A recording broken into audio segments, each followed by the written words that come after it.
Hello, hello, hello, and welcome to episode 448 of Prog View. And today I'm talking about Caravans. If I could do it all over again, I'd do it all over you. Sorry, if I had to do it all over again, I'd do it all over you. I always get it wrong. There you go. Yeah, here's the vinyl. Here's the vinyl for you. Part of the Back to Black campaign. Remember, once you go to black, you never come back. This is their second studio album, and it was released back in 1970 on the 4th of September.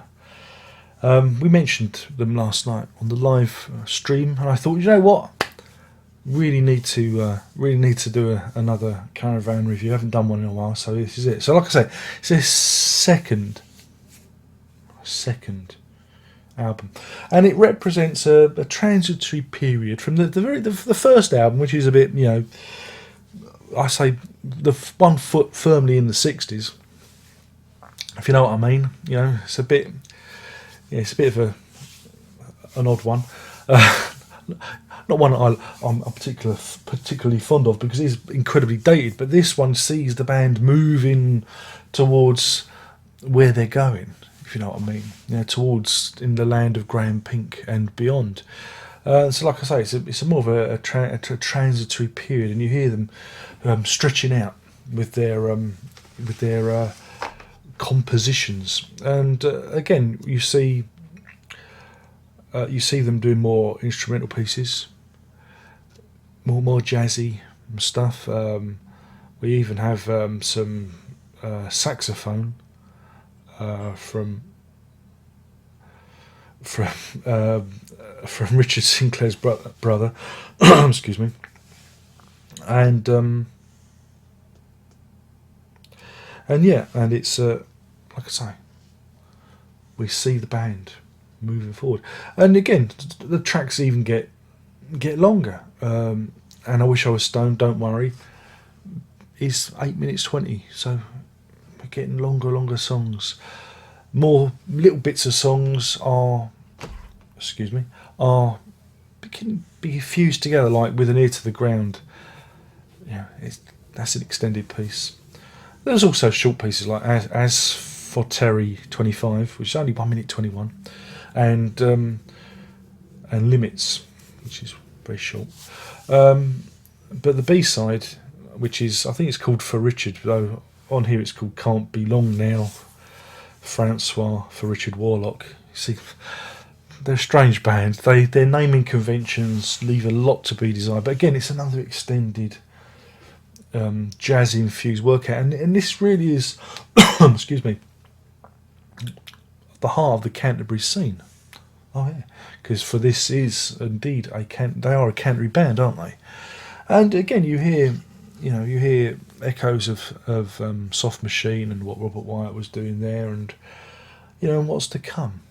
It's it's an interesting album. It's not one of their best albums because again I still feel they're finding their feet, and there's some tracks on here I like, and I Wish I Was Stoned, I quite enjoy that one, and For Richard on the B-side are quite good. But yeah, you do get the sense that they are still feeling their way. It is a portent of things to come. Hey, there we go. What else is there to say about it? I think it's quite an important. I mean, if you're into the Canterbury scene, it's quite an important album to pick up because you do hear its influence on other albums and other people, so it's important there. Also, if you pick up the reissue that was done, 15 years ago now, 2001 I think it was, there's some extra bonus tracks. You get 4 extra bonus tracks which are pretty cool, and alternate versions. But yeah, I mean, I don't know what else to say about it really, because it's just one of those funny albums which is it's there, and I don't really have a strong opinion of. It's just one of those albums, but I kind of respect it for what it is, if that makes any sense. And the Back to Black. I don't know if I'd recommend this because it sounds a bit. I don't know, a bit. I'd actually go and get the CD version because that sounds much better. That's unusual, me recommending a CD over vinyl, but yeah, there's something not right about this one. And the cover was taken in Hyde Park, and that great, Very much of its time, isn't it? Very, very, very much of its time. So yeah, do check it out if you're into the Caravan.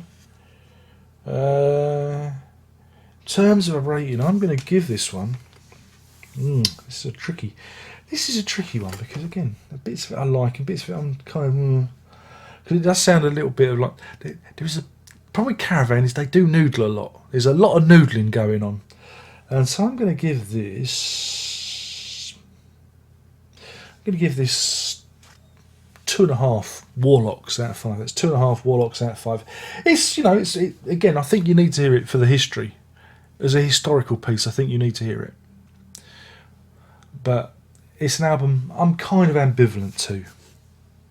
I think that's fair. I think that's a fair thing to say.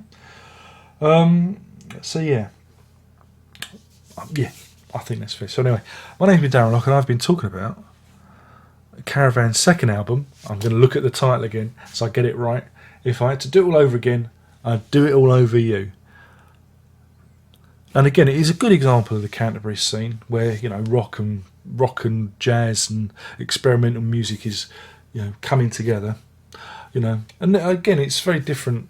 It's very different to some of the other stuff that's out there. And it shows you them creating that subgenre that we call Canterbury. So then it's an unusual. I always find the Canterbury stuff really is distinct and stands on its own. And it's hard to kind of put your finger on the whys and wherefores. But yeah, I've whittled on enough. I don't feel like I've said much about it, but hopefully you've enjoyed this episode. Thanks once again for tuning in. There's only one more thing to say. There's one more thing to say. You know what that is, and that is Prog on.